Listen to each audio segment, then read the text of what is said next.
The Bookstore Ghost. Chapter 1.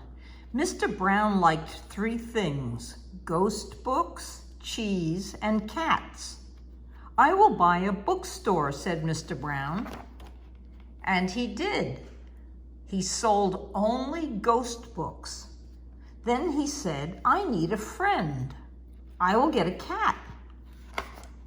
And he did. His cat did not like fish, but she loved cheese. Mr. Brown and his cat ate cheese for breakfast, lunch, and dinner. They lived above the bookstore. Mice lived in their house too. Chapter 2. One day, a woman came in to buy a book. She saw a mouse. "Eat!" she screamed. She ran out of the store. A man ran out too. "The Black Cat Bookstore has mice," they said. Nobody wanted to come to the store. "This is your job," Mr. Brown told his cat. "You are the cat. You catch the mice." So the cat went to the mouse hole.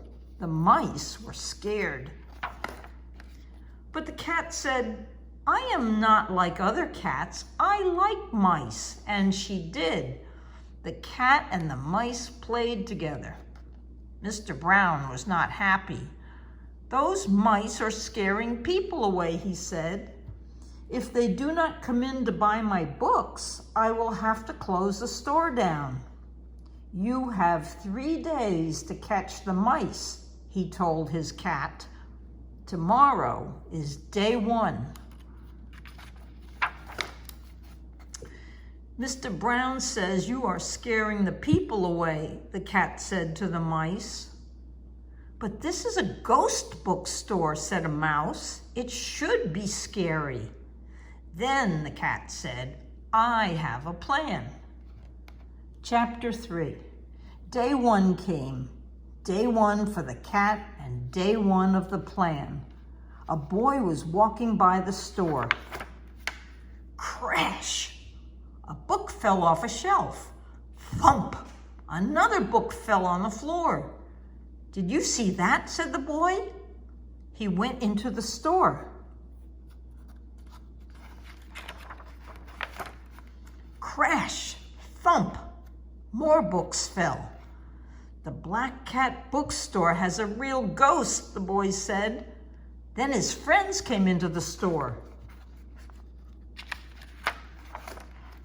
Day 2 came. Day 2 for the cat and day 2 of the plan. The store was very busy. People came to see the ghost. The cat purred. Her plan was working. On day 3, the store was busier than ever. At the end of the day, there was only 1 book left. "I will not have to close the store down after all," said Mr. Brown. "Tonight we will celebrate. We'll have a cheese feast." Chapter 4. "I like my ghost," said Mr. Brown, "but I still don't like those mice. Have you caught them?"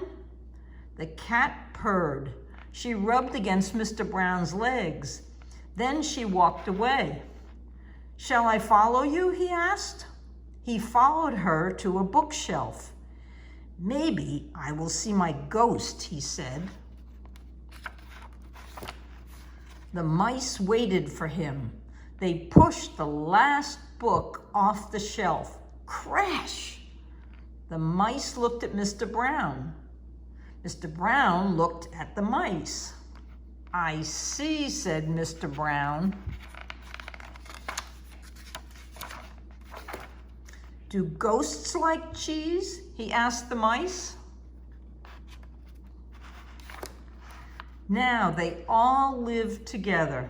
The store is always busy, and Mr. Brown likes 4 things: ghost books, cheese, his cat, and his ghost. The end. Good night, Sammy. Good night, Sophie.